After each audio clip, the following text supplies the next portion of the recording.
Can you give me some more examples of things that could be automatic unfair dismissal?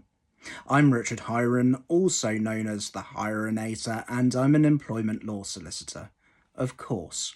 But the one thing that I just want to say before we head into this is that this is not intended to be a deep dive into automatic unfair dismissal or automatically unfair dismissal, which is an equally valid phrase. What we're doing is we're having a very quick look at it, which means that we don't have the time to go into lots and lots of detail, but I still want to give you some illustrations of what could be automatic unfair dismissal.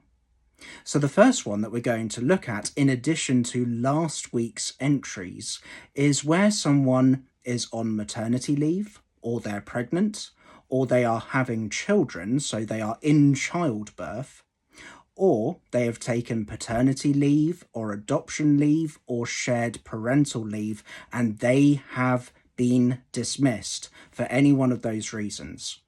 Now that could be automatic unfair dismissal, and that could also extend to a situation where somebody is selected for redundancy for one of those reasons. So that could be automatic unfair dismissal.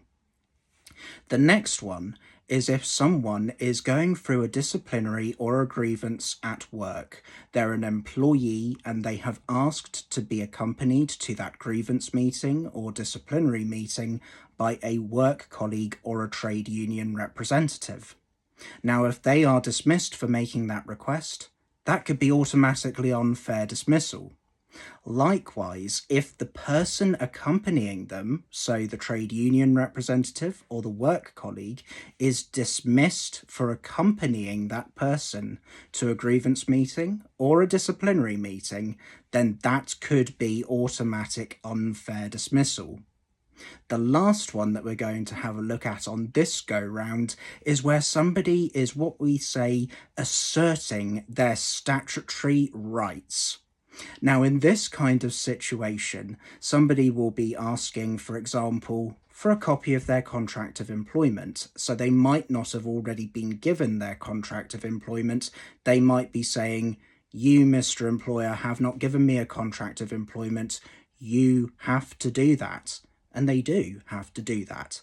So if the employee is dismissed for that reason, that could be automatic unfair dismissal. Or if the employee is asking to be paid the national minimum wage and they are dismissed for that reason, that could be automatic unfair dismissal.